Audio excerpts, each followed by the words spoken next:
देव के इस तरह अचानक खींचने से वेदिका देव के एकदम करीब आ गई। उसने देव से चिपकने के डर से अपना हाथ उसके सीने पर रख दिए। उसने एक बार देव को हैरानी से देखा, फिर उससे दूर होने की कोशिश की, पर देव ने उसकी कमर पर अपनी पकड़ और मजबूत कर अपने करीब खींच लिया। वेदिका ने एक बार फिर अपने हाथ उसके सीने पर रख लिए, फिर उसे घूर कर देखा, पर पता नहीं क्यों कुछ कह नहीं पाई। बस देव की पकड़ से छूटने के लिए कसमसाने लगी। देव ने कुछ सोचकर उसे छोड़ दिया और बिना कुछ बोले मुस्कुराते हुए बाहर निकल गया। वहीं वेदिका सोचती ही रह गई, फिर अपना सिर हिला तैयार होकर काजल के घर चली गई। वेदिका काजल के रूम में गई तो देखा काजल अब भी सुबक रही थी। वेदिका उसके पास बैठकर, वेदिका, काजू, बस करना, ऐसा भी क्या रोना, आज ही सारे आंसू खत्म कर देगी तो शादी के टाइम क्या करेगी। काजल, वेद, मुझे नहीं करनी है शादी, मुझे नहीं देखना कोई लड़का वड़का, तो मेरी बेस्ट फ्रेंड है, मेरी बहन है, तू कुछ ना कर प्लीज। वेदिका, अरे यार काजू, तू भी ना, तेरे रोने धोने के चक्कर में मैं तुझे जरूरी बात बताना भूल गई, और ये बात सुनकर तू तो खुशी से नाच पड़ेगी। काजल उसे घूरते हुए, क्यों जलेबी की तरह बात घुमा रही है, और मैं क्यों नाचूंगी, यहाँ मेरी जान निकली जा रही है और तू। वेदिका उसका मुंह बंद करते हुए, अरे मेरी माँ, चुप हो जा, और कितना बोलेगी। अब सुन, तुझे देखने प्रत्येक ही आ रहा है अपने डैड के साथ। इतना सुनते ही काजल तो सच में खुशी के मारे नाचने लगी और वेदिका के गले लग रो पड़ी। अब क्यों रो रही है, जा मुंह धोकर आ और तैयार हो जा।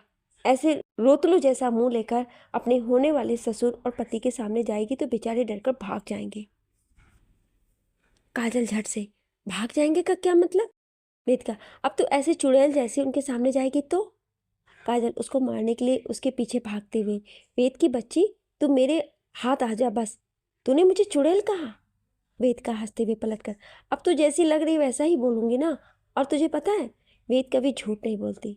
और जैसे ही पलटती है कि सामने से आते देव से टकरा कर गिरने लगती है कि देव उसे अपनी बाहों में थाम लेता है। वेदिका तो डर से आंखें बंद कर लेती है और देव तो बस उसके मासूम चेहरे में ही खो जाता है। काजल जल्दी से दोनों का फोटो क्लिक कर लेती है और फोन छुपाकर जोर की सीटी बजाती है, जिससे वेदिका अपनी आंखें खोल लेती है और देव भी उसे जल्दी से सीधे खड़ा कर देता है। देव दूसरी तरफ चले जाता है तो काजल वेदिका को अपने साथ अपने रूम में ले जाती है। काजल वेदिका को छेड़ते हुए, ओए होए मेरी जान, क्या बात है, भाई ने क्या हीरो की तरह तुम्हें पकड़ा। ओ माय गॉड, कितना रोमांटिक सीन था। काश मेरे साथ भी कभी ऐसा होता और प्रतीक मुझे ऐसे ही अपने बाहों में थाम लेता। वेदिका उसके कंधे पर हल्के से मारते हुए, काजू, क्या कुछ भी बकवास की जा रही है, और वो कोई रोमांटिक सीन नहीं था, वो तो बस कोइंसिडेंस था और कुछ नहीं। तू अपने छोटे से दिमाग को थोड़ा आराम दे। काजल, वेद, अगर सच में भाई तुझे पसंद करने लगे तो क्या तू। वेदिका, काजू, अगर तू नहीं चाहती कि मैं तुझसे बात करना बंद करूं तो प्लीज ऐसी बकवासें बंद बातें करना बंद कर दे। काजल आंखों को बड़ा बड़ी कर बात बदलते हुए, वेद, अब तुझे मेरी बातें बकवास लगने लगी है। तू मुझे इतनी छोटी बात के लिए बात नहीं करने की धमकी दे रही है। वेदिका, काजू यार, मैं तुझ पर गुस्सा नहीं करना चाहती थी, और तू ऐसी बातें करेगी तो मैं यही यही कहूंगी ना। छोड़ो ये सब और तू तैयार हो जा, मैं आंटी को कुछ हेल्प चाहिए होगी तो देख कर आती हूँ। वेदिका वहां से बाहर आ जाती है और काजल मन ही मन सोचने लगी, तू कुछ भी कर ले वेद, पर मुझे पता है तू और भाई एक दूसरे के लिए परफेक्ट है, और भाई तुझे पसंद भी करने लगे हैं। एक ना एक दिन तुझे भी प्यार हो ही जाएगा। फिर मुस्कुराते हुए तैयार होने लगी। बाहर हॉल में प्रतीक और उसके डैड भी आ गए थे और बाकी सब भी वहीं बैठे बातें कर रहे थे। दादी के कहने पे वेदिका काजल को लेने उसके रूम में चली गई। काजल के आने के बाद दोनों तरफ से रिश्ता पक्का कर लिया गया और 15 दिन बाद सगाई की डेट फिक्स कर ली गई। क्योंकि काजल की फैमिली अभी 1-2 साल शादी नहीं करना चाहते थे, तो बस सबकी सहमति से अभी सिर्फ सगाई की ही बात की गई है। काजल तो सगाई की बात सुन खुशी से चहक रही थी और उसको खुश देख बाकी सब भी खुश थे।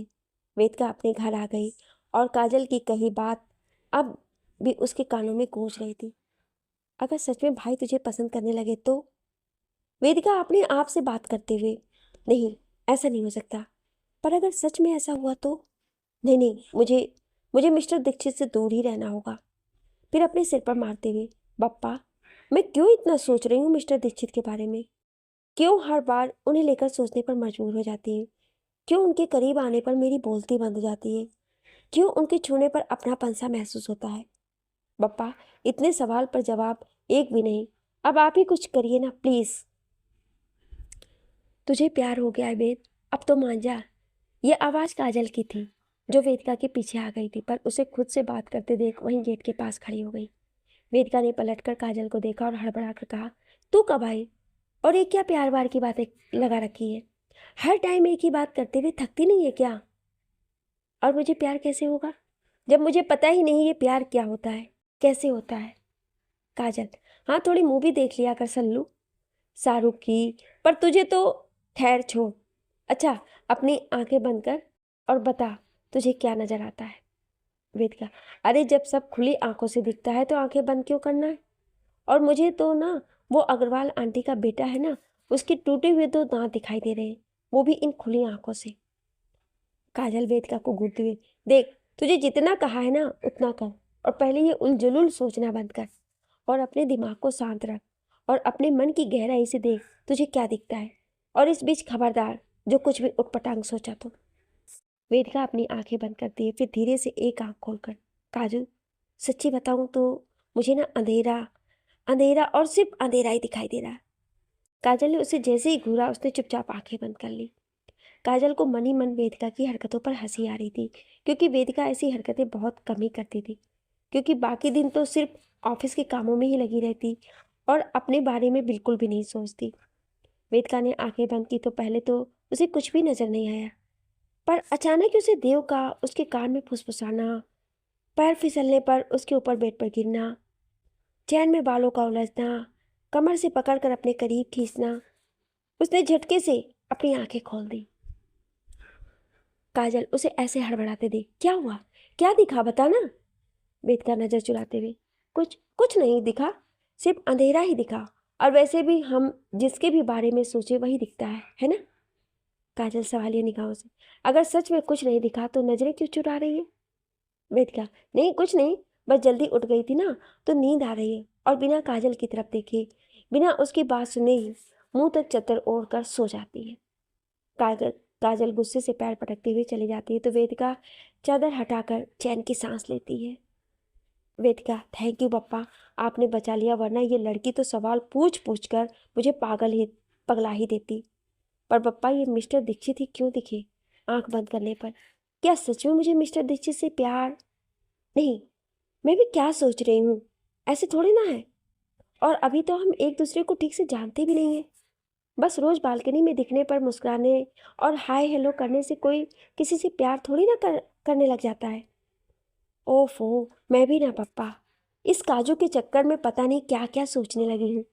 वेदिका ने अपने आप को समझा तो लिया, पर कब तक, ये तो वही जाने। खैर, ये दिन भी बीत गया। वेदिका के पापा भी अब बिना सहारे के कुछ कदम चलने लगे, और उन्हें कोशिश करते देख सुमन जी और वेदिका दोनों ही बिल्कुल ऐसे खुश हो रहे थे जैसे एक माँ अपने बच्चे को पहली बार चलते हुए देख कर होती है। वेदिका अब देव से दूर ही दूर रहने लगी थी और बालकनी में भी कम ही जाती थी, या कहें जब देव नहीं होता था तभी जाती थी। अगर कभी दोनों का आमना सामना होता तो वेदिका उसे इग्नोर कर निकल जाती। देव उसके न दिखने और इस तरह इग्नोर पर बहुत ही चिढ़ने लगा था। उसे समझ ही नहीं आ रहा था वेदिका ऐसे क्यों कर रही है। काजल इन दोनों को ही नोटिस कर रही थी, और अब तक प्रतीक भी समझ चुका था देव की फीलिंग्स को, पर उसने कभी कहा नहीं, बस देव के मुंह से सुनना चाहता था, और वो भी गाहे बगाए उसे वेदिका के नाम से चिढ़ाई देता। प्रतीक देव से, वेदिका है ही है इतनी सुंदर कि जो भी देखे बस देखता ही रह जाए। फिर तुझे कैसे उससे प्यार नहीं हुआ? कितनी क्यूट और स्वीट है ना, और उसे देखकर तो आंखें भी अपनी पलक झपकाना भूल जाए। फिर यार मेरा बस चले ना तो उसी से शादी कर लेता। देव गुस्से से उसकी कॉलर पकड़ते हुए, अब अगर तूने एक भी शब्द कहा ना तो मैं भूल जाऊंगा तू मेरा दोस्त है। और साले, तू काजू से प्यार करता है, अभी 2-4 दिनों में तुम दोनों की सगाई होने वाली है, और तू मेरी वेदी। कहते कहते ही वो चुप हो जाता है। प्रतीक बीच में, हाँ हाँ अब बोल ना, कब तक सच छुपाएगा साले? और अब तूने आधा सच बोल ही दिया है तो पूरा भी बोल दे।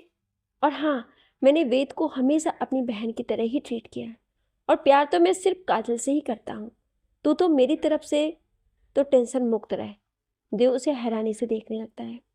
प्रतीक, हैरान मत हो, तेरी बहन बड़ी तेज है, काफी पहले से तेरी हरकतों को नोटिस कर रही थी। उसी ने मुझे बताया था, पर मैं चाहता था तू खुद अपने मुंह से बताए। पर साले, तू तो मुझे अपना दोस्त समझता ही नहीं है, बताएगा क्या?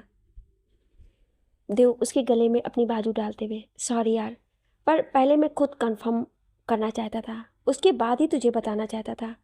और फिर मुझे खुद ही पता नहीं चला कब उसकी मुस्कुराहट पर मैं अपना दिल हार गया। उसकी काजल से सनी बड़ी बड़ी आंखें मेरी रातों की नींद उड़ा ले गई। उसको देखते ही धड़कनें किसी सुपरफास्ट एक्सप्रेस की स्पीड से दौड़ने लगती है। उसको बिना देखे मन बेचैन हो जाता है। मेरा दिल तो वो पहली नज़र में ही चुरा ले गई थी, पर मैं ये मानने को तैयार नहीं था। काजल को ऑफिस छोड़ना तो बस एक बहाना था। असल में तो मैं उसके बारे में ज़्यादा से ज़्यादा जानना चाहता था। मंदिर में भीड़ के बहाने उसका हाथ पकड़ बस उसे महसूस करना चाहता था। रिसु से उसकी नज़दीकी मुझसे बर्दाश्त नहीं होती थी। काजल से इस बारे में बात भी कर ली, फिर भी मुझे उसका और रिसु का क्लोज होना मेरा गुस्सा बढ़ा देता था। जब वो अपने गांव गई तब मुझे एहसास हुआ कि मैं उससे प्यार करने लगा हूँ। उसको देखने की आदत सी हो गई, पर किसी से क्या कहता जब फिर उदास होकर। मुझे ये भी नहीं पता वो मेरे बारे में क्या सोचती है, मुझे लेकर कुछ फील करती भी है या नहीं। और फिर आजकल तो मेरी तरफ देखती भी नहीं है, ऐसा लगता है जैसे वो मुझे जानबूझकर इग्नोर कर रही है। प्रतीक, यार तू वही बंदा है जिससे कॉलेज में लड़कियां बात करने के लिए तरसती थी, जिसे देखकर ही आहें भरने लगती थी। पर तूने किसी को घास तक नहीं डाली, और अब वही तेरे साथ हो रहा है। पर अब आगे क्या करेगा? वो तुझे इग्नोर कर रही है और तू इग्नोर हो रहा है। देव, यार क्या करूं, कुछ समझ नहीं आता है, पर कुछ ना कुछ तो कर ही लूंगा। अच्छा, तू शॉपिंग नहीं करनी क्या, या ऑफिस वाले कपड़ों में ही सगाई कर लेगा? वैसे मेरी माने तो आइडिया बुरा नहीं है। प्रतीक, भाई जिंदगी में सगाई एक ही बार होनी है, तो ऐसे कैसे? शॉपिंग तो करनी ही है, और तू चलेगा ना? मैं अकेले नहीं कर पाऊंगा, यार डैड तो हमेशा ही बिजी होते हैं। देव, चल ज़्यादा सेंटी मत हो, मैं हूं ना तेरी हेल्प के लिए। सगाई देव के घर से ही होनी थी, क्योंकि हॉल बड़ा था और वेदिका को अपने करीब रखना था, इसलिए देव ने ये सुझाव दिया जिससे सभी सहमत थे। देव ने काजल की ओर वेदिका की कंपनी से इवेंट की लिए डील की, ताकि वेदिका पूरे टाइम उसकी आंखों के सामने रहे। सगाई से 2 दिन पहले ही सब साथ में शॉपिंग करने गए। काजल ने अपने लिए बहुत ही सुंदर डार्क पिंक और येलो कलर कॉम्बिनेशन में लहंगा खरीदा, जिसका लहंगा और चोली येलो कलर में और दुपट्टा डार्क पिंक कलर में बहुत ही खूबसूरत लग रहा था। इधर प्रतीक ने भी शेरवानी खरीदी जो लाइट येलो कलर में थी। देव ने अपने लिए मैरून कलर की शर्ट, ब्राउन कलर में जीन्स और ब्लैक कलर में ब्लेजर खरीदा। कुछ देर इधर उधर नज़र फिराते हुए देव की नज़र एक सुंदर सी क्रॉप टॉप और लॉन्ग स्कर्ट ड्रेस पर पड़ी। उसने आंखें बंद कर कुछ देर सोचा और वो ड्रेस पैक करा ली। प्रतीक ने भी काजल के लिए एक सुंदर सा ड्रेस खरीदा, और फिर दोनों ने अपने काम की चीज़ें देखी। इधर काजल ने वेदिका से अपने लिए कुछ खरीदने को कहा, पर वेदिका ने बाद में कहकर टाल दिया। उसके बाद काजल ने ड्रेस से मैच करता सारा सामान खरीदा, और बाकी सबने भी अपने लिए सगाई में पहनने के लिए कपड़े खरीदे। शाम तक सबने खरीदी की और फिर घर आ गए। शॉपिंग कर सब लौट आए। देव जितना वेदिका से बातें करने की कोशिश करता, वेदिका उतना ही उससे दूर भागती। थक हार कर देव ने भी बाद में बात करने की सोची। 2 दिन बाद सगाई होनी थी, और प्रतीक के जो करीबी और दूर के 2-4 रिश्तेदार जैसे मौसी, मौसा जी, मामी, मामा जी, कजिन्स, मुकुल, महक जो उसके हम उम्र ही थे, और खुशी जो कि अभी कॉलेज में फर्स्ट ईयर में थी। प्रतीक के कॉलेज फ्रेंड्स भी आए थे जो देव और प्रतीक के कॉमन फ्रेंड्स थे, जिसमें समर, संकेत, निशा और छवि थे। प्रतीक फ़ोन पर देव से, देव तू बिजी तो नहीं है, मुझे तुझसे मिलना है अभी। देव फ़ोन पर, अरे परसों सगाई में मिल रहे हैं और तू मुझसे मिलने के लिए ऐसे उतावला हुआ जा रहा है जैसे। प्रतीक देव की बात काट कर, देव इट्स अर्जेंट प्लीज़। देव उसे सीरियस साउंड करता हुआ, ओके ओके, पास के किसी मॉल में मिलते हैं। 10 मिनट बाद मॉल में देव सामने चेयर पर बैठे प्रतीक से, हाँ बता क्या हुआ, और ये चेहरे पर 12 क्यों बजे हैं? प्रतीक देव से डरते हुए, देव वो छवि छवि भी आई है। देव बिना एक्सप्रेशन के, हाँ तो फ्रेंड है तो आएगी ही। प्रतीक हैरानी से, ये तू बोल रहा है? और मैंने उसे नहीं बुलाया है। जब से उसने वो हरकत की मैंने उससे कोई कांटेक्ट नहीं रखा। फिर कैसे? और तू, तुझे कोई फर्क नहीं पड़ रहा है क्या? तू भूल गया उसने जो तेरे साथ? देव सब याद है मुझे, कुछ नहीं भूला हूँ मैं, पर तब मैं और अब में बहुत फ़र्क है। आने दे जिसको आना है, और तू मेरे लिए अपना मूड मत खराब कर, चिल कर यार। प्रतीक उसे देखते हुए, तू ऐसे कह रहा है मतलब तुझे पहले से उसके आने का अंदाज़ा था? यार चल क्या रहा तेरे दिमाग में? देव ने कुछ नहीं कहा, बस मुस्कुरा दिया। उसके बाद दोनों ही अपने अपने घर आ गए। देव अपने रूम में आया तो उसे वो पैकेट दिखा जिसमें वेदिका के लिए ड्रेस थी जो उसने मॉल से खरीदी थी। वो उस पैकेट को लेकर काजल के पास आया। देव काजल को पैकेट देते हुए, ये वो मैंने वेदिका के लिए खरीदा है, क्या तू उसे अपनी तरफ से सगाई में पहनने के लिए देगी? काजल देव को छेड़ते हुए, क्या बात है भाई, गिफ्ट शिफ्ट हैं? जब मैंने आपसे पूछा तो आपने कहा ऐसा कुछ नहीं है, तो फिर ये गिफ्ट क्यों? देव, काजू तू तो सब जानती है ना, फिर क्यों पूछ रही है? और प्लीज़ अपने भाई के लिए उसे देकर पहनने के लिए बना लेना, मैं उसे इस ड्रेस में देखना चाहता हूँ। काजल शरारत से, वाह भाई आप तो बड़े वाले लवर निकले, और वो जिससे दिल लगाया ना आपने उसको तो कोई इंटरेस्ट ही नहीं है, पर आप खुद क्यों नहीं दे देते उसे, और साथ में प्रपोज भी कर ही दीजिए। कब तक दिल की बात दिल में दबा कर रखेंगे? देव, तुझे क्या लगता है वो मुझसे ये ड्रेस ले लेगी? और अभी तो उसके दिल में अपने लिए प्यार का एहसास पैदा करना है, और इन सब के लिए अभी टाइम लगेगा। तो बस उसे ये ड्रेस पहनने के लिए मना लेना। काजल, ओके भाई, अब उसे अपने भाभी बनाना है तो इतना तो करना ही पड़ेगा, पर भाई अपने दिल की बात कहने में ज़्यादा वक्त मत लगाना, कहीं कोई और ना ले उड़े आपकी हीरोइन को। देव, है तो वो सिर्फ मेरी, और मुझे अपने प्यार पर पूरा यकीन है, एक ना एक दिन तो उसे भी मुझसे प्यार हो ही जाएगा। अच्छा चल, अब चलता हूँ, कल से तैयारियाँ करनी है और तेरी फ्रेंड की हेल्प भी। अगले दिन सुबह प्रतीक के घर सारे फ्रेंड्स तैयार होकर हॉल में आ गए। निशा, यार आज तो प्रतीक के शहर आए हैं, इतनी तारीफ सुनी है इंदौर की, घूमना तो बनता है बॉस। समर, निशा का बीएफ, तुम यहाँ भी शुरू हो गई यार? अभी तो हम यहाँ आए हैं, बहुत टाइम रुकने वाले हैं। संकेत, यार मैं तो अभी यहीं रहने वाला हूँ, तुम लोग भी यहीं आ जाओ। वैसे भी सबके पेरेंट्स गांव में रहते हैं तो हम लोग क्यों उनसे इतनी दूर रहें? निशा, यार बॉस तूने बात तो एकदम काम की कही है, पर अभी सिर्फ घूमना और नो मोर बातें। छवि, यार घूमना तो बाद में हो जाएगा, पहले देव के घर चलते हैं ना, तुम लोग क्या कहते हो? संकेत धीरे से समर से, यार ये चिपकू छिपकली अपने साथ आई क्यों? भाव तो कोई देता नहीं इसको, और देव ने इस धोखेबाज नागिन को माफ कैसे कर दिया? संकेत, छोड़ ना भाई, देव ने इसको माफ कर दिया मतलब इसके दिन खराब चल रहे हैं। फिर दोनों ही हंसने लगे। छवि झुंझलाकर, यार चलो भी, अब पहले देव से मिल लेते हैं।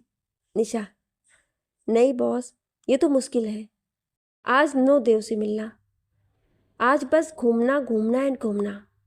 इसके बाद प्रतीक के फ्रेंड्स इंदौर घूमने निकल गए। प्रतीक अपनी फैमिली के साथ एक बार फिर शॉपिंग के लिए निकल गए। सबने अपने लिए कपड़े लिए, फिर प्रतीक की मौसी ने प्रतीक के काजल के लिए अंगूठी पसंद करने के लिए कहा।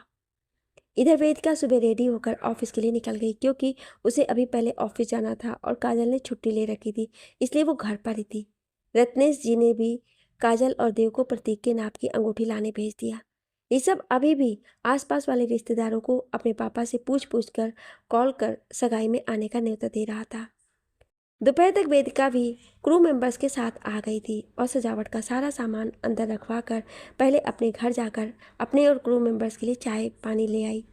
सुरेखा जी नाराजगी से, ये क्या बात हुई बेटा, तुम मुझे अपना नहीं मानती हो, तभी मुझसे चाय पानी का कहने के बजाय अपने घर से बना कर ले आई। वेदिका, नहीं आंटी, ऐसी बात नहीं है, वो मैंने सोचा क्यों खामखा आपको परेशान करूं, बस इसीलिए ही। सुरेखा जी, अच्छा कोई बात नहीं, पर अब अगर कुछ भी ज़रूरत लगे तो किचन से जाकर खुद ले लेना। अच्छा चलो, अब मैं उस घर भी जाकर देख लूँ, नहीं तो माँ बहुत डांटेगी। इतना कहकर वो चली गई और वेदिका उन्हें देख अपनी बुआ को याद करने लगी। वेदिका मन में, कितना फर्क है काजू की बुआ और मेरी बुआ में। फिर सिर झटक कर रखे सारे सामान को दूसरे रूम में शिफ्ट करने लगी। सोफा हैवी होने की वजह से वेदिका से हिल भी नहीं रहा था। तभी पीछे से देव आकर उसकी हेल्प करने लगा। देव बिना वेदिका की तरफ देखे सोफा खिसकाते हुए, अपने आप को पहलवान समझती हो क्या, जो बिना हेल्प के सोफा खिसकाने लगी? किसी की हेल्प लेने से छोटी नहीं हो जाओगी। वेदिका ने उसकी बात का जवाब नहीं दिया तो देव चिढ़ गया। सोफे को वहीं छोड़ वेदिका का हाथ पकड़कर साइड ले जाकर दीवार से सटाकर, क्यों इग्नोर कर रही हो मुझे? क्या दिक्कत है मुझसे? सबसे तो सही से बात करती हो। वेदिका देव की बात अनसुनी कर, मिस्टर दीक्षित क्या कर रहे हैं आप? छोड़िए मुझे। देव उसके करीब जाकर उसके गुंगराले बालों को पीछे करते हुए, पहले जवाब दो मेरी बातों का, उसके बाद जहाँ चाहो जा सकती हो। वेदिका, मिस्टर दीक्षित प्लीज़, आप जानते हैं मैं ऑफिस के काम में बिजी रहती हूँ। आपको इग्नोर करने का कोई रीज़न नहीं है। अब प्लीज़ आप जाने दीजिए, बहुत सारा काम करना है। देव, अच्छा अगर ऐसी बात है तो मुझसे नज़रें मिलाकर बात क्यों नहीं करती? यही बात मेरी आंखों में देख कर कह दो। वेदिका झुंझलाकर, मिस्टर दीक्षित मैं आपको जवाब देना या आपकी आंखों में देखना जरूरी नहीं समझती। आप ज़्यादा बॉस बनने की कोशिश मत कीजिए। उसके इतना कहते ही देव ने उसकी कमर से पकड़कर उसे अपने करीब कर लिया। वेदिका ने अपनी आंखें कसकर बंद कर ली। देव, इतनी अकड़ क्यों है तुम में? किस बात का एटीट्यूड दिखा रही हो? फिर उसे छोड़ते हुए, और हाँ, कोई बॉस बनने की कोशिश नहीं कर रहा हूँ। हाँ, बस किसी का सब कुछ बनने की कोशिश कर रहा हूँ। और मुस्कुराते हुए चला गया। वेदिका बड़बड़ाते हुए, बप्पा इनके हाथों में तो बिजली वाला करंट है। हाथ लगाते ही पूरे शरीर में सिहरन पैदा कर जाता है। मन में कितना कुछ बोलने को था, पर इन्हें देखते हुए कुछ बोलते ही नहीं बनता। अब कैसे बताऊं क्यों भाग रही हूं उनसे? चल वेद, काम पर लग जा, टाइम कम है, मिस्टर खड़ूस फिर आ जाएंगे। वो हॉल में आई तो देव वहीं हॉल में दीवार से टिक कर खड़ा था। वेद ने उस पर कोई खास ध्यान न देकर सारा लैपटॉप से ब्लूप्रिंट निकालकर क्रू मेंबर्स को सब कुछ समझा रही थी। उसकी नज़र देव पर पड़ी, जो एकटक उसे ही देख रहा था। वो सबको काम समझाकर देव के पास चली आई। वेदिका देव के सामने आकर, आप कोई काम क्यों नहीं कर लेते? आफ्टर ऑल आपकी इकलौती बहन की एंगेजमेंट है। देव मुस्कुराकर, काम ही तो कर रहा हूँ, तुम ही बीच में आकर डिस्टर्ब कर रही हो। कहो तो तुम्हारी हेल्प कर दूँ। वेदिका गुस्से से घूरते हुए, मिस्टर दीक्षित आप? देव उसकी नाक खींचते हुए, तुम गुस्से में कितनी क्यूट और हॉट लगती हो। वेदिका पैर पटकते हुए वहां से चली गई और देव फिर कुछ देर के लिए अपने रूम में चले गए और फिर वीडियो कॉन्फ्रेंस से ही आज की जरूरी मीटिंग्स में बिजी हो गया। इधर वेदिका ने देव को रूम में जाते हुए देखा तो चैन की सांस ली और सबसे पहले मेहंदी वाली को कॉल कर बुला लिया, क्योंकि काजल को अपने इंगेजमेंट में मेहंदी लगवानी थी और उसे मेहंदी लगवाने का शौक भी था। वेदिका फिर अपने काम में लग गई। सब करते करते ही शाम हो चुकी थी। सब कुछ होने के बाद जो बचा हुआ काम था वो खुद से करने का कहे क्रू मेंबर्स को उसने छुट्टी कर दी और अकेले ही सब अपने हिसाब से करने लगी। देव नीचे आया तो वेदिका टेबल पर चढ़कर लाइट्स लगाने की कोशिश कर रही थी, पर पैर ऊंचे करने की वजह से बैलेंस बिगड़ा और नीचे गिरने को ही तभी देव ने आकर उसे गिरने से बचा लिया। देव, कोई काम बिना गिरे पड़े नहीं कर सकती क्या? अभी मैं नहीं पकड़ता तो चोट लग जाती। वेदिका, मैंने आपसे नहीं कहा पकड़ने का, आप छोड़िए भी। देव ने उसे छोड़ दिया, जिससे वेदिका धड़ाम से नीचे गिरी और कमर में लगने की वजह से आंखों से आंसू निकल गए। देव ने जब उसे देखा तो झट से उठाकर चेयर पर बिठाया, पर कमर में लगने की वजह से वेदिका के आंसू तेजी से बह निकले। देव उसके आंसू देख, आई एम सॉरी, मुझे नहीं पता था इतनी जोर की लग जाएगी। I am really sorry. Vedika, mister Dikshit I am fine. और आप सॉरी क्यों कह रहे हो? मैं तो अपनी खुद की वजह से गिरी। देव, हाँ पर गलती तो मैंने ही की ना, तुम्हारी बात मानकर तुम्हें छोड़ दिया। मैं तुम्हें घर छोड़ देता हूँ, तुम आराम करो। वेदिका, मिस्टर दीक्षित अभी मेरा काम बाकी है और अभी आराम नहीं कर सकती। आप प्लीज़ बाम दे दीजिए, मैं लगाकर वेटर फिल करूँगी। देव उसका हाथ मजबूती से थामते हुए, तुम रहने दो ना, मैं कर देता हूँ ये सारा काम। वेदिका देव को इतनी फिक्र करते देख, मिस्टर दीक्षित आप बेवजह ही इतना परेशान हो रहे हैं। आपको मेरे लिए इतना परेशान होने की ज़रूरत नहीं है और मुझे ये काम आज रात ही पूरा करना है, क्योंकि एक तो आपने इसके लिए मेरे बॉस को पे किया है और दूसरा ही मेरी बेस्ट फ्रेंड के लिए बहुत ही स्पेशल डे है। तो मैं इसे अपनी वजह से खराब नहीं होने दे सकती। और आपको ये काम पूरा नहीं हुआ, इसके लिए परेशान होना चाहिए, मेरे लिए नहीं। देव गुस्से से, तुम्हें हर टाइम ये काम ही दिखाई देता है, मेरी फीलिंग्स नहीं दिखाई देती क्या? मेरा आगे विन कुछ कह चले और पेन किलर और बाम लेकर आया और साथ में गिलास में पानी वेदिका को थमा दिया। फिर बोला, बाम कैसे लगा पाओगी? मैं मॉम को बुला लेता हूँ, वो लगा देंगी अच्छे से। वेदिका ने भी चुपचाप हाँ में सिर हिला दिया। सुरेखा जी परेशान सी वेदिका के पास बैठी उससे चोट कैसे लगी पूछ रही थी। फिर अपने रूम में ले जाकर उसे अच्छे से बाम लगाकर कुछ देर आराम करने का कहकर चली गई और देव के हाथ खाना भिजवा दिया। वेदिका ने देव के गुस्से को देखते हुए खाना खाया और फिर पहले से ही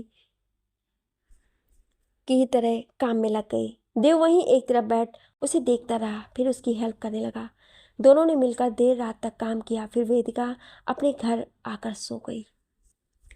सगाई शाम को होनी थी तो सब निश्चिंत होकर सुबह की चाय का मजा ले रहे थे। 8 बज रहे थे और वेदिका अब तक सोई थी। सुमन जी ने भी उसे सोने दिया क्योंकि उन्हें पता था वेदिका ने देर रात तक काम किया है।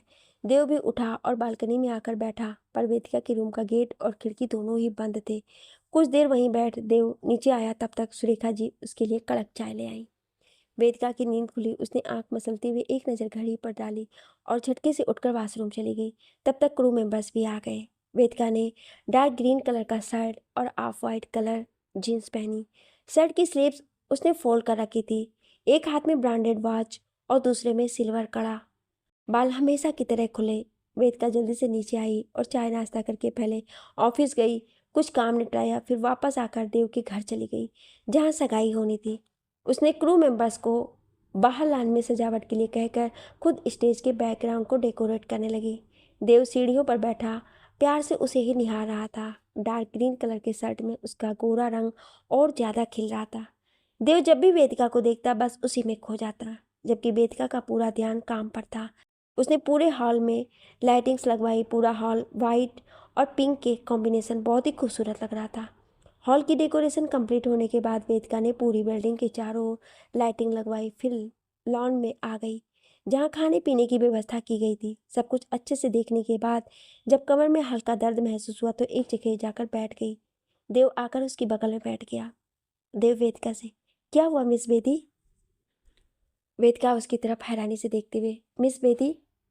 देव, अब तुम्हें कोई वेद कहता तो कोई वेदिका, और मैं वो कहना चाहता हूँ जो कोई और ना कहे। सिंपल सी बात, इसमें इतना क्यों हैरान हो रही हो? वेदिका से अब कोई जवाब नहीं देते बना तो वो उठकर जाने लगी कि देव ने हाथ पकड़ उसे वापस बैठा दिया। देव, अब बैठ भी जाओ यार, मैं खा नहीं जाऊंगा तुम्हें जो हर टाइम भागती रहती हो। अब बताओ, खाना खा लिया या बस काम में ही लगी हो? और तुम्हारा कमर दर्द, उसका क्या हुआ? वेदिका, हाँ ठीक है, और खाना वो भी अभी। देव उसकी बात काटकर, मतलब नहीं खाया ना? फिर खड़े होकर वेदिका का हाथ पकड़, चलो अभी मेरे साथ। वेदिका, पर मिस्टर दीक्षित कहाँ? मैं घर ही जा रही थी, जाकर खाना खा लूँगी। देव, नहीं, आज तुम मेरे साथ मेरे सामने बैठकर खाना खाओगी। और हाँ, कोई बहाना बनाने की सोचना भी मत। अब चुपचाप चलो मेरे साथ। देव वेदिका का हाथ पकड़ अपनी कार के पास लाया और गेट खोल उसे फ्रंट सीट पर बैठाकर खुद ड्राइविंग सीट पर बैठ गया। वेदिका उसे हैरानी से देखी जा रही थी। देव ने वेदिका की तरफ देखा और उसकी तरफ झुक गया। वेदिका ने कसकर आंखें बंद कर ली। देव ने उसकी तरफ मुस्कुरा कर देखा और सीट बेल्ट लगा लिया और वापस सीधे होकर बैठ गया और कार आगे बढ़ा दी। वेदिका ने अपनी आंखें खोल देव को देखा, फिर सीट बेल्ट को। देव शरारती मुस्कान से, ऐसे क्या देख रही हो? सिर्फ सीट बेल्ट लगा रहा था, तुमने क्या सोच लिया? वेदिका झेपते हुए, कुछ नहीं, कुछ भी तो नहीं सोचा। फिर बात बदलते हुए, वैसे हम जा कहाँ रहे हैं? खाना तो घर पर भी खा सकते थे। देव, बस यूं ही समझ लो मैं तुम्हें लंच डेट पर लेकर जा रहा हूँ। सॉरी, मैंने तुमसे पूछा नहीं, पर मुझे पता है तुम्हें कोई दिक्कत नहीं होगी। वेदिका मन ही मन, पप्पा ये मिस्टर खड़ूस तो अपने मन की ही करते हैं यार, ऐसा भी कभी होता है क्या? पप्पा, इनको थोड़ी सी सबुद्धि दे दो। ऐसे भी कोई लंच डेट पर किसी के भी साथ जाता है क्या? देव वेदिका को देख, अब अगर खुद से बात हो गई हो तो मेरी बातों का जवाब भी दे दो। वेदिका फिर मन में, पप्पा इन्हें कैसे पता चला? फिर देव से, हाँ आप कुछ कह रहे थे? सॉरी, वो मैं। देव कार पार्किंग में लगाते हुए, कोई बात नहीं, वैसे हम पहुंच गए हैं। देव ने कार से उतरकर वेदिका की साइड जाकर गेट खोला और उसे हाथ पकड़कर बाहर निकाला और वेदिका को लेकर एक टेबल खाली जगह देखकर पहले चेयर खींच वेदिका को बैठाया और खुद सामने बैठ गया। वेदिका को बहुत अनकंफर्टेबल फील हो रहा था और लंच डेट सुनकर ही उसकी जान सूख रही थी। देव ने वेदिका की तरफ देखा जो अपनी गर्दन पर हाथ रखे इधर उधर देख रही थी। देव, बेदी प्लीज बात करो, तभी तो मेरे साथ कंफर्टेबल हो पाओगे। देखो हम सिर्फ खाना खाने आए हैं और मैं तुम्हें यहाँ इसलिए लाया हूँ ताकि तुम सब भूल आराम से सुकून से खाना खा सको। That's it. वेट कर लो मिस्टर दीक्षित, वो एक्चुअली मैं हमेशा काजू या रिसू के साथ ही बाहर आई हूँ, बस इसलिए। इतने में ही वेटर ऑर्डर लेने आ गया। देव मेनू कार्ड देखते हुए वेदिका से, तुम क्या खाओगे? वही मैं दोनों के लिए ऑर्डर कर देता हूँ। वेदिका, नहीं, आप अपनी पसंद से कुछ भी ऑर्डर कर दीजिए, मुझे सब चलेगा। देव ने ऑर्डर दिया सिंपल रोटी, शाही पनीर और दाल चावल और पापड़। वेदिका ने हैरानी से देव की तरफ देखा क्योंकि वेदिका को भी यही सब पसंद था जो देव ने ऑर्डर किया। उसने देव से पूछ लिया, आपको ये सब पसंद है? देव मुस्कुराते हुए, हाँ बहुत ज़्यादा। मैं जब भी बाहर खाना खाता हूँ यही सब ऑर्डर करता हूँ। तुम्हें नहीं पसंद है तो हम कुछ और तुम्हारी पसंद का खा लेंगे। वेदिका हल्का मुस्कुराकर, नहीं मुझे भी यही सब पसंद है, इसलिए बस पूछ रही थी आपसे। देव ये जानकर बहुत खुश हुआ कि उसकी और वेदिका की पसंद मिलती है। दोनों ने खाना खाया। उसके बाद देव ने आइसक्रीम ऑर्डर की। वेदिका ने अपने लिए चॉकलेट फ्लेवर मंगाया और देव ने बटर स्कॉच। वेदिका ने पे करना चाहा पर देव ने उसे ये कहकर मना कर दिया कि अगली बार तुम पे कर देना। इसके बाद दोनों घर आ गए। वेदिका भी काजल के पास चली गई। काजल वेदिका को देख, तुझे पता भी है तू कल से एक बार भी मुझसे मिलने नहीं आई? जा, मुझे तुझसे कोई बात ही नहीं करनी है। यार अभी तो सिर्फ सगाई हो रही है और तू मुझे अभी से भूलने लगी है। वेदिका उसके पास बैठते हुए, ओ मेरी फूलन देवी, बस कर, तेरी सगाई की अरेंजमेंट कर रही थी ताकि कोई कमी ना रह जाए, बस इसी चक्कर में टाइम नहीं मिला। तो इतनी नाराज क्यों है? देख, बड़ी और जान से भी कहा मिल पाई और दोनों देखना झट से मुझे प्यारी सी झप्पी दे देंगे। और तू, इतना कहती काजल ने उसे गले से लगा लिया।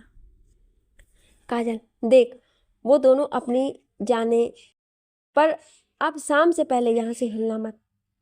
और एक पैकेट पकड़ाते हुए, शाम को यही ड्रेस पहनना है तुझे, अगर नहीं पहनी ना तो मैं सगाई नहीं करूँगी, समझ लेना। वेदिका, क्या काजू तू जब देखो धमकियाँ देती रहती है। और हाँ, पहले मुझे ये बता तूने क्यों खरीदी है ड्रेस? तुझे पता है ना मुझे ये ताम झाम पसंद नहीं। काजल, देख वेद, मुझे कुछ नहीं पता, तू इस ड्रेस को पहनेगी मतलब पहनेगी। वेदिका, यार काजू ये कैसी जिद है तेरी? अच्छा ठीक है, अब ऐसे करेले की तरह मुंह मत बनाए। तेरे कहने पर पहन रही हूँ, पर यह आखिरी बार है, अगली बार से ऐसी कोई जिद मत करना। काजल खुश होते हुए, ओके मेरी माँ, अभी तो आज इस ड्रेस को पहनने का दिन है, बाकी बात की बाद में देखेंगे। वेदिका, तू नहीं सुधरेगी ना। कुछ देर बाद वेदिका ने पहले काजल को तैयार होने के लिए कहा और पार्लर वाली भी मेकअप के लिए आ चुकी थी। काजल के कहने पर वेदिका भी चली अपने घर तैयार होने के लिए चली। शाम हो चली थी और कुछ तैयार होकर देव के घर हॉल में बैठे थे तो कुछ अभी तैयार हो रहे थे। प्रतीक के घर में भी लगभग सब तैयार थे और शगुन का सारा सामान गाड़ी में रखवा कर बस निकलने को थे। प्रतीक ने लाइट येलो कलर की शेरवानी पहनी थी। समर और संकेत ने 3 पीस सूट पहना था और निशा ने royal blue floor length gown पहना था जो उसके ऊपर बहुत ही जच रहा था। छवि ने टमाटर रेड कलर का हाफ शोल्डर गाउन पहना और चेहरे पर हैवी मेकअप। प्रतीक के कजिन्स भी किसी से कम नहीं लग रहे थे।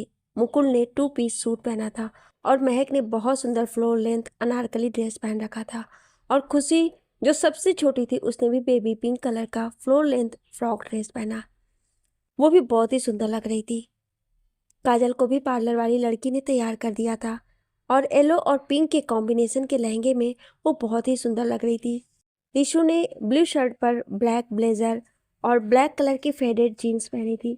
वहीं देव ने मैरून कलर का शर्ट, ब्लैक ब्लेजर और ब्राउन जीन्स पहन बालों को सलीके से सेट किए हुए बहुत ही डेसिंग लग रहा था। बाकी सब भी तैयार थे और हमारी हीरोइन वो अभी तक काम में लगी हुई थी।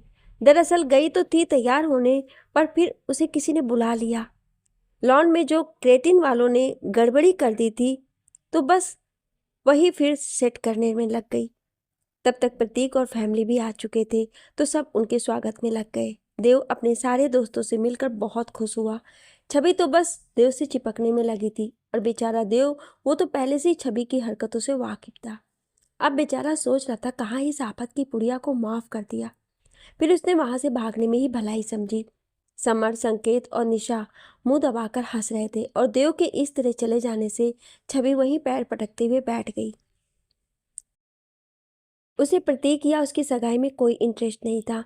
उसे तो बस रात दिन देव की चाह थी, पर अब पिछली बार की हुई गलती को ध्यान में रखकर शांति से काम लेना चाहती थी, क्योंकि बेंगलोर में एक बार उसने शराब के नशे में देव को प्रपोज किया था, और ना कहने पर कलाई की नस काटने की धमकी भी दे डाली। तब देव ने उससे बात करनी बंद कर दी थी, पर उसने देव से ये कहकर माफ़ी मांगी कि यह सब गलती से शराब के नशे में हो गया। देव ने भी उसे वार्निंग दे दी थी कि अगली बार ऐसी हरकत की तो पुलिस कंप्लेंट कर देगा। बस तब से सब उससे दूर रहने में ही भलाई समझते, पर सबको पता था वो तो चिपकू है, ऐसे आसानी से पीछा नहीं छोड़ने वाली। वेदिका भी फटाफट से काम खत्म कर घर चली गई और फटाफट से सावर लिया और जल्दी से बाहर आकर ड्रेस पहन तैयार होने लगी। देव को तो बस अपनी वेदिका इंतजार था। वो बार बार गेट की तरफ देखता, पर वेदिका को ना आता देख बेचैन हो जाता। सुरेखा जी तो छवि को देख मन मन कोस रही थी, पर कुछ कर नहीं सकती थी। धीरे धीरे सारे गेस्ट आ चुके थे। वेदिका भी तैयार होकर पहले काजल के पास गई, और काजल उसे देखते ही जोर पे चीख पड़ी। काजल खुशी से, हाय मेरी जान, तू तो एकदम बॉम्ब लग रही है।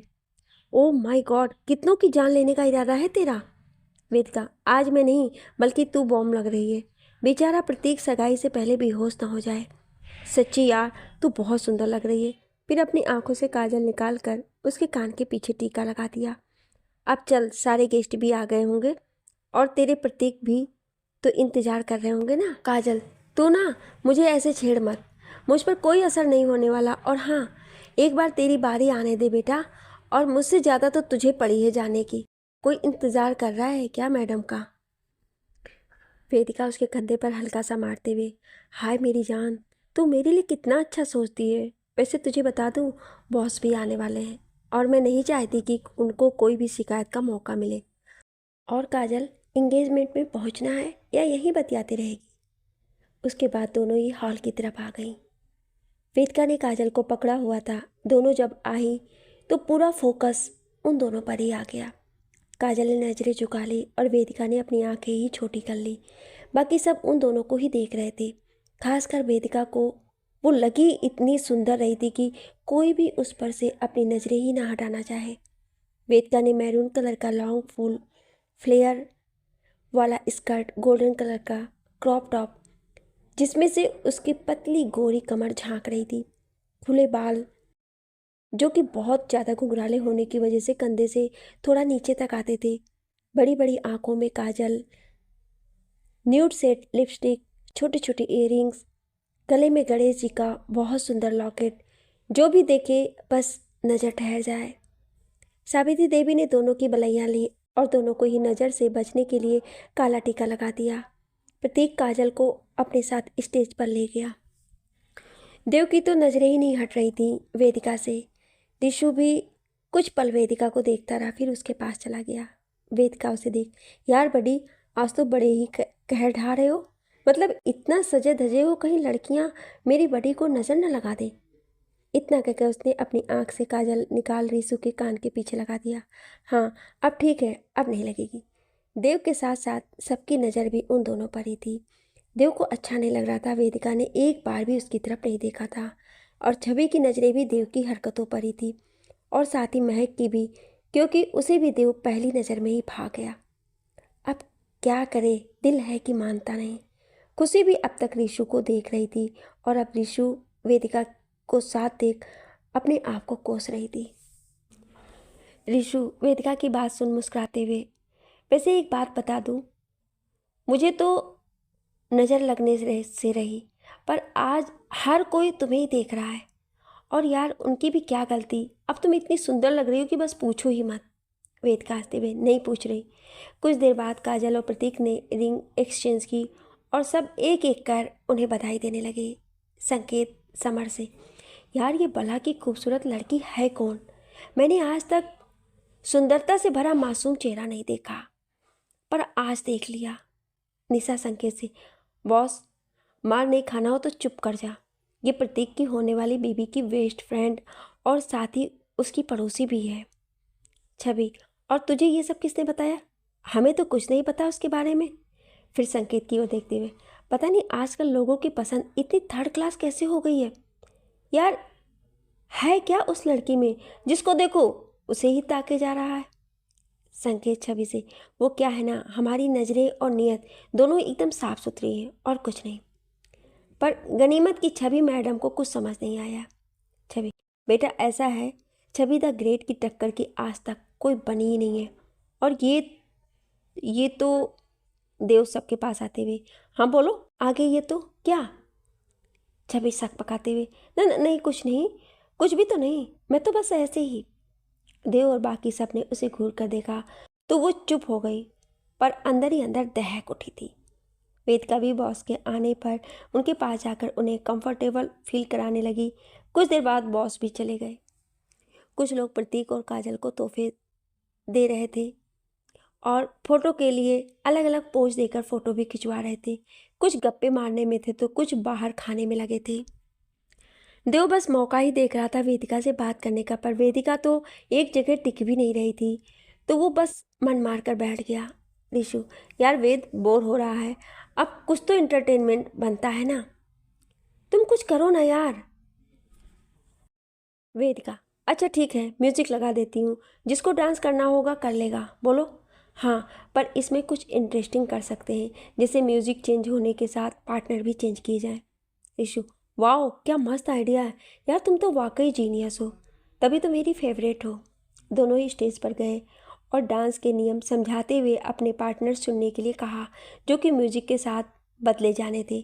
तो जिसको जो मिला वो उसके साथ कपल डांस करने लगा।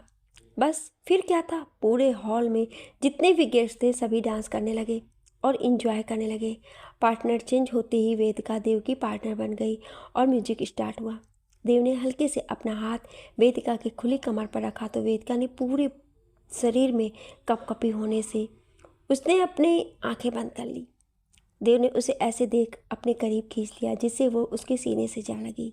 देव की धड़कनें उसे तेजी से धड़कती हुई महसूस हुई, तो उसने अपना सिर हल्का सा उठाया और देव की तरफ देखा तो देव मुस्कुरा दिया और उसके साथ डांस करते हुए कहा, बहुत सुंदर लग रही है, एकदम पटाखा, और एक आंख विंक कर दी। वेदिका ने उसकी बात पर नजरें झुका ली और हल्का मुस्कुरा दी, जो देव ने देख लिया। उसने कहा, अब मुस्कुराने में तो कंजूसी मत करो, खुल के मुस्कुरा दोगी तो तुम्हारा कुछ नहीं बिगड़ेगा।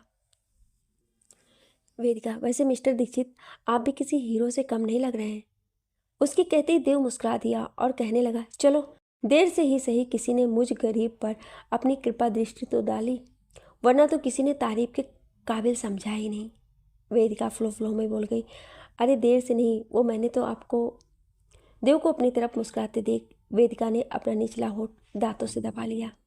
देव को उसकी यह हरकत बहुत ही क्यूट लगी। म्यूजिक बंद होने से पहले ये सब थक कर बैठ गए।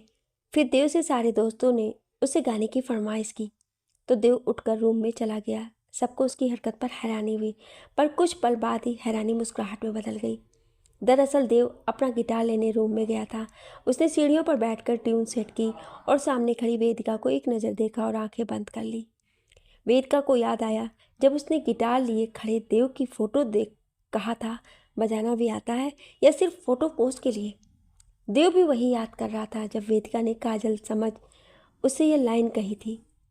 उसके चेहरे पर यह याद करते हुए मुस्कान आ गई। उसने वेदिका को देखा जो उसे ही देख रही थी, फिर उसे देखकर गाना स्टार्ट किया। चल दिया दिल तेरे पीछे पीछे, देखता मैं रह गया, कुछ तो है तेरे मेरे दरमियाँ जो अनकहा सा रह गया, मैं जो कभी कह ना सका आज कहता हूँ पहली दफ़ा। सब देव की तरफ देख रहे थे और देव सिर्फ वेदिका की तरफ। वेदिका ने अपनी आंखें देखते ही नजरें झुका ली। दिल में हो तुम आंखों में तुम, पहली नज़र से ही यारा, दिल में हो तुम, ये इश्क की है साजिशें, लो आ मिले हम दोबारा, दिल में हो तुम आंखों में तुम, पहली नज़र से ही यारा। सरफिरा सा मैं मुसाफिर, पाँव कहीं ठहरे न मेरे, फिर मेरी आवारगी को आने लगे ख्वाब तेरे, सरफिरा सा मैं मुसाफिर, पाँव कहीं ठहरे ना मेरे। फिर मेरी आवारगी को आने लगे ख्वाब तेरे। ये प्यार भी क्या कैद है, कोई होना ना चाहे रिहा। दिल में हो तुम, आंखों में तुम, पहली नज़र से ही यारा।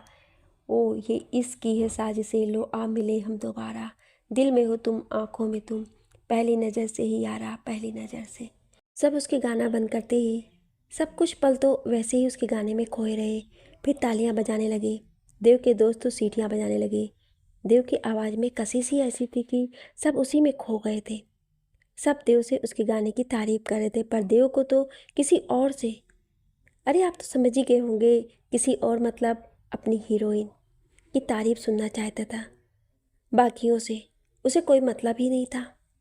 सारे गेस्ट जा चुके थे, अब सिर्फ प्रतीक, काजल की फैमिली और उनके फ्रेंड्स ही बचे थे। सारे बड़े घर के अंदर थे और बाकी सब बाहर लॉन में। काजल, वाह भाई क्या मस्त गाया है आपने, आज मैंने पहली बार आपको लाइव गाते सुना है। सच में भाई क्या कमाल की आवाज़ है आपकी, आपको तो सिंगर होना चाहिए था। कहाँ ये बिजनेस फील्ड में आ गए। प्रतीक, काजल तुम्हारा भाई हर चीज़ में एक्सपर्ट है, ऐसा कोई काम नहीं जो इसे ना आता हो। कॉलेज में चैम्पियन था। संकेत, हाँ और लड़कियों का ड्रीम बॉय भी। निशा, ओ बॉस, ये तो इतना अकड़ू बंदा था कि जब मैंने इसे हेलो कहने के लिए हाथ बढ़ाया तो ये भाई साहब मेरे हाथ को इग्नोर मार के आगे बढ़ गए और मेरी इज्जत का जो फलूदा बनाया उसको तो बस पूछो ही मत। सब उसकी बातों पर जोरों के ठहाके लगा के हंस पड़े। महक की नज़रें अभी देव पर थी और छवि वेदिका के देव के बगल में बैठे देखकर चल भून गई थी। वेदिका ने देव को मैसेज किया। देव का फ़ोन जैसे ही वाइब्रेट हुआ उसने मैसेज बॉक्स खोला और मैसेज पढ़ने लगा। वेदिका का मैसेज पढ़कर उसके चेहरे पर बड़ी सी मुस्कुराहट आ गई। आप बहुत अच्छा गाते हैं मिस्टर दीक्षित, क्या आप मुझे भी गिटार बजाना सिखाएंगे? देव ने एक ढेर सारी स्माइल भेज दी। बाकी सब बातों में मग्न थे तो किसी ने दोनों पर ध्यान नहीं दिया, पर छवि ने दोनों को एक साथ मुस्कुराते हुए देख लिया था। इसके बाद प्रतीक अपनी फैमिली और फ्रेंड्स के साथ चले गया। काजल और रीसू भी अपने घर चले गए। उनके पीछे ही वेदिका भी जाने लगी तो देव ने हाथ पकड़कर रोक लिया और उससे एक सेल्फी के लिए कहा तो वेदिका ने हाँ कह दिया। देव ने उसे अपने करीब खींचते हुए कई सारी सेल्फी ली। इसके बाद वेदिका अपने घर चली गई। आज का दिन सबके लिए बहुत यादगार था।